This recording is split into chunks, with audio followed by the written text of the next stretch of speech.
Ուրեմն պատերազմ չի եղել։ Իհարկե ոչ, բայց պատերազմ հայտարարել եմ ու արշավել։ Ինչու՞։ Այ տղա, բա դու ինչ ասեի։ Ասեի գնում եմ Շամիրամի մոտ։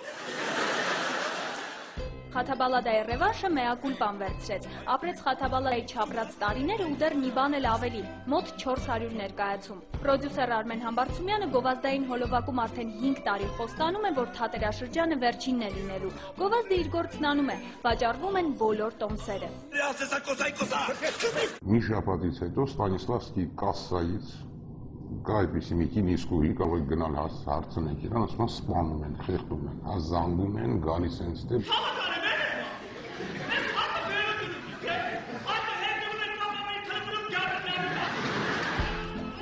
Մեակուլպայի երկարակեցությունը անեկդոտ է դարձել։ Հայաստան եկած զբոսաշրջիկը նախ պետք է Գառնի Գեղարդը տեսնի, հետո էլ մեակուլպան։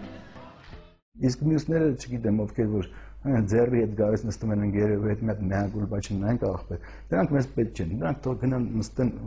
Փարվանայի ռեստորանում։ Կային հանդիսատես, որ ասում են, այս ներկայացումը ինձ համար դոզա է։ Թատերական աշխարհը դոզայից ավելին էր փնտրում։ Թատերագետները չընդունեցին մեակուլպան դրամատիկական բեմում։ Դա թատրոն չէ, փողապեր շոու է, իսկ շոուի տեղը թատրոնում չէ։ Էդ ինչ գեղեցիկ խոսք ասեցիր։ Եթե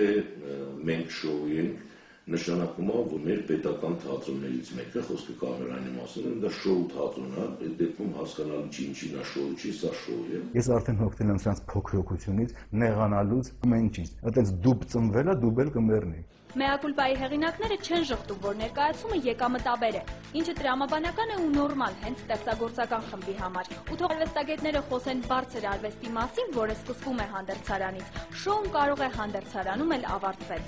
Ինչն էր պիեսի դաստիարակող բանը, ինչ տարան նրանք պիես, ինչ պետք է տանեն նրանք պիեսից, իրենց վերարկուն էին կախել, վերցեցին